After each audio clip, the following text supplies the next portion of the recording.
श्री राम जय जय राम। श्री राम जय जय राम। श्री राम जय जय राम। मेरे प्रिय सज्जनों, जिस समय लक्ष्मण जी की शक्ति लग जाती है तो युद्ध स्थल में मूर्छित हो जाते हैं, उस समय पवन पुत्र हनुमान जी संजीवनी बूटी लेने के लिए जाते हैं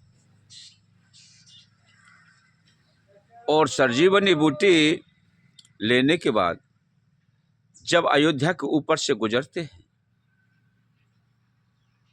तो भरतलाल ने उनमें बाण मार दिया किसी राक्षस को समझ करके, क्योंकि उन्हें पता था कि लंका में भगवान श्री राम और रावण का युद्ध चल रहा है, तो यह दैत्य कोई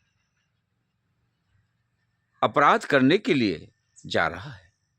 इसलिए भरतलाल ने सोच करके हनुमान जी को गिरा लिया। हनुमान जी जैसे ही नीचे गिरे और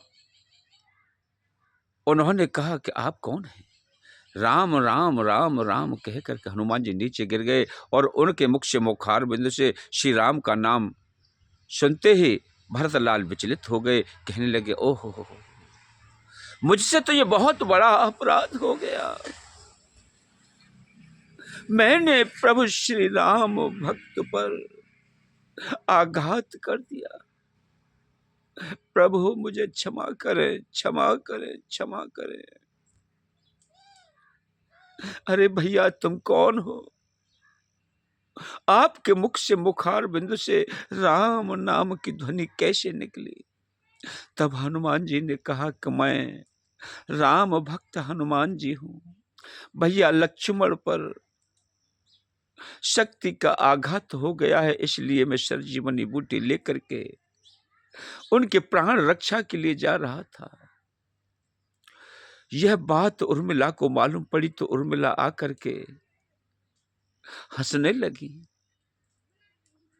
वह प्रसन्न चित्त होकर के खिलखिलाकर हंसने लगी। वाह वाह वाह, पति हो तो ऐसा। हनुमान जी बड़े आश्चर्य में पड़ गए और उर्मिला से कहने लगे कि उधर तो लक्ष्मण मृत्यु को प्राप्त हो रहे हैं और आप अपने मुख से हंस रही हो। ऐसी पत्नी मैंने कोई नहीं देखी जो पति के शोक संदेश पर हंसना प्रारंभ कर दे। तब उर्मिला ने कहा कि हनुमान जी, आप क्या पगला गए हो? अरे मेरे पति तो ऐसे पति हैं कि जो उस परम ब्रह्म परमात्मा श्री हरि के आदेश पर अरे सारे भूमंडल को अपने माथे पर टेके हुए हैं और वह निंद्रा का त्याग करके अपने माता पिता समान माता जानकी एवं भैया लक्ष्मण जी के साथ सेवा में रह करके समय व्यतीत कर रहे हैं। और आप कहते हो कि राम की गोद में है। अरे वो तो युद्ध करते करते कुछ थक गए होंगे, जिसके कारण वह उनकी गोद में लेट करके विश्राम कर रहे हैं और वह पुनः व्यवस्थित होकर के और युद्ध के लिए तैयार हो जाएंगे। आप चिंता न करें। इस बात की सूचना जब माता सुमित्रा को पता चली तो दौड़ करके आई और वो भी हंसने लगी। हनुमान जी आश्चर्य में पड़ गए। माँ, अरे ये कैसी माँ है जो बेटे के दुख को दुख नहीं समझ रही, हंस रही है? तब माता ने कहा कि हनुमान जी, आप जरा सोचो कि ये तो मेरा एक ही पुत्र है। अगर मेरे पास 100 पुत्र भी होते तो मैं भी उन्हें श्री राम को भेंट कर देती।